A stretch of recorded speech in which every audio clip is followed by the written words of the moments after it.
Donc c'est le professeur Jawad Al-Aslouj, professeur de physique-chimie. Donc ce cours s'intitulait « Le champ magnétique créé par un courant électrique » est réservé pour les élèves de première année technologie. Donc vous avez déjà vu que parmi les sources des champs magnétiques, on trouve le courant électrique à côté des champs magnétiques terrestres. Donc pour vous montrer qu'il y a un courant électrique ou un champ magnétique créé par un courant électrique, on va réaliser le circuit électrique suivant dans lequel on va montrer la présence du champ électrique, le champ magnétique créé par le courant électrique. Donc le montage électrique comporte un générateur de force électromotrice E, donc un ampèremètre, rhéostat, l'interrupteur et un conducteur rectiligne dans lequel on va placer une feuille perpendiculaire sur le conducteur rectiligne et on va disperser une poudre de fer. On va disperser une poudre de fer sur le papier perpendiculaire et on observe après la fermeture de l'interrupteur car le phénomène suivant, c'est-à-dire qu'on observe que le poudre de fer va se disperser d'une façon circulaire, ce qui montre qu'il y a un courant électrique. Et en même temps, on observe que l'aiguille aimantée va prendre un sens bien défini, ce qui montre qu'il y a l'existence d'un champ magnétique créé par le courant électrique. Donc les spectres du champ magnétique dans un conducteur rectiligne sont des cercles comme montre la figure suivante, sont des cercles centrés par le conducteur rectiligne. C'est-à-dire que le centre de ces cercles sont le conducteur rectiligne. Donc, détermination du sens du vecteur du champ magnétique dans ce cas est déterminée par les deux méthodes suivantes.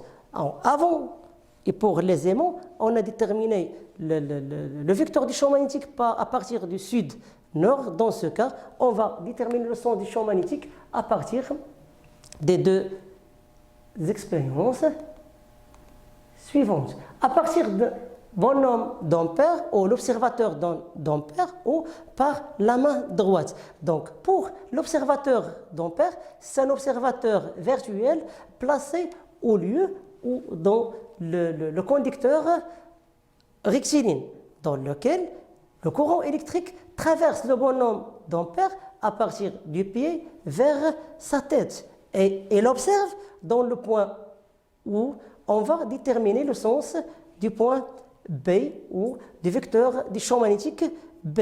Après l'observation, et le courant électrique traverse le corps de l'observateur du pied vers sa tête,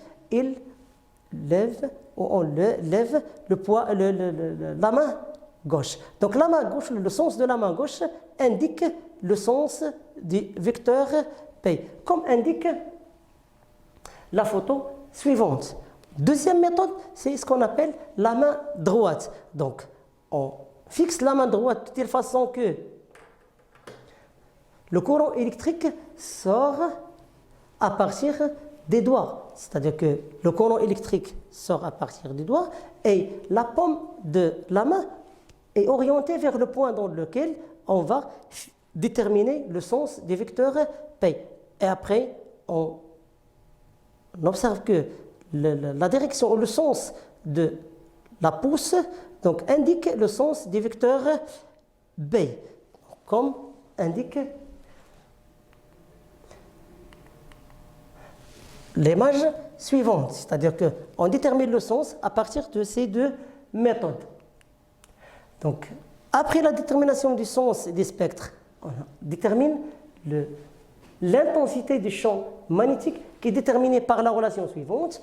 B dans un point M est égal, mais aussi la permittivité dans le vide divisé par 2P fois I divisé par le rayon du cercle, c'est-à-dire du spectre magnétique. Sachant que B est proportionnel avec l'intensité de courant I et inversement proportionnel avec le rayon du spectre magnétique. C'est juste pour le cas d'un conducteur rectiligne. Donc, deuxième cas pour une bobine plate. C'est quoi une bobine? Une bobine plate formée par l'épaisseur et par un rayon R, sachant que L, la longueur L, est très inférieure par rapport au rayon R. Donc, pour montrer la présence du courant électrique, le champ magnétique dans ce cas, on va placer dans le circuit précédent le conducteur rectiligne par la bobine plate. Et on va fermer l'interrupteur K et on observe qu'il y a que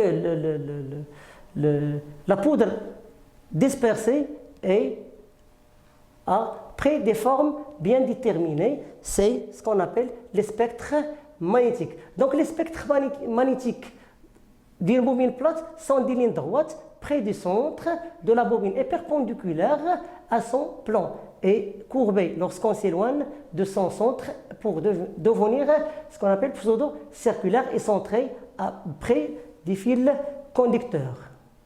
Donc pour la détermination du sens de vecteur B, on détermine toujours le sens de P à partir des méthodes précédentes telles que le bonhomme d'Ampère ou par la main droite. Et on peut déterminer le sens du vecteur du champ B à partir de la détermination des faces de la bobine. Donc la détermination des deux faces sont déterminées à partir de courant électrique. C'est-à-dire qu'on observe que le courant électrique traverse dans ce cas et on écrit la lettre correspondante et on suit le courant électrique. Dans ce cas, on observe qu'il y a l'écriture de la lettre N, c'est-à-dire que c'est la face N, nord.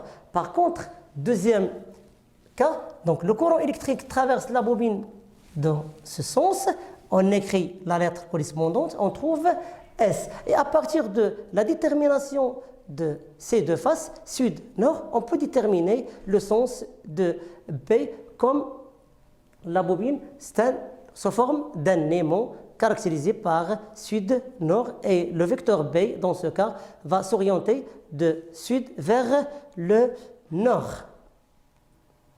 Donc l'intensité du champ magnétique dans ce cas est égale μ0 divisé par 2 fois N fois I divisé par R. N, c'est le nombre de spires de la bobine.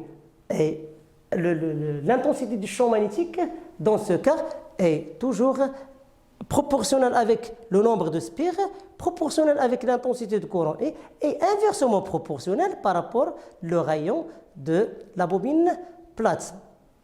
Dans la troisième partie est réservée pour le champ magnétique créé dans un solénoïde. Donc c'est quoi un solénoïde? Donc un solénoïde est constitué d'un fil conducteur enroulé et recouvert d'une couche isolante, comme indique l'image suivante, est caractérisé par un rayon et une longueur L. Donc comme la bobine, mais dans ce cas, on observe que L est très supérieur au rayon R. Donc c'est-à-dire que caractérisé par une longueur très importante. C'est-à-dire que R est inférieur à L. Et caractérisé aussi par un certain nombre de spires. Un nombre de spires. Donc, pour montrer le champ magnétique ou pour vérifier le champ magnétique dans un solénoïde, on réalise toujours la même expérience précédente, mais on place dans ce cas le conducteur rectiligne ou la bobine par un solénoïde et on ferme l'interrupteur K. Donc, après la fermeture de l'interrupteur K, on observe que la poudre dispersée sur le solénoïde est après une forme bien déterminée. Donc, sous forme linéaire d'une ligne parallèle et après, au hors de solénoïde, on observe qu'il y a sous forme circulaire ou pseudo-circulaire. Donc, le spectre magnétique dans un solénoïde est donné par la forme suivante, c'est-à-dire au centre de solénoïde, on observe qu'il y a sous forme de lignes parallèles, ce qui montre que le champ magnétique dans ce cas est uniforme, c'est-à-dire on aura la même valeur du champ magnétique dans toute la partie inférieure de solénoïde. Par contre, lorsqu'on sort de solénoïde, on trouve forme pseudo-circulaire. Donc, on détermine toujours le vecteur ou le sens du vecteur du champ magnétique par les deux méthodes précédentes, comme le bonhomme d'Ampère ou par la main droite. Mais on peut aussi déterminer le sens de champ magnétique B, de vecteur du champ magnétique B, par la détermination des deux faces de solénoïde, telles que la face sud et la face nord, sachant que B est toujours s'orienter de sud vers le nord. Et enfin, on va déterminer ce qu'on appelle l'intensité du champ magnétique à l'intérieur de solénoïde, c'est-à-dire que la valeur est une valeur constante pour dire que le champ est uniforme. Donc, B dans ce cas est égal à μ0 fois n fois I. Avec n, c'est quoi? C'est le nombre de spires divisé par la longueur L, ou ce qu'on appelle le nombre de spires par unité de longueur. Et à titre d'information, ne pas oublier que l'intensité B dans les trois cas est donnée par l'unité, le Tesla.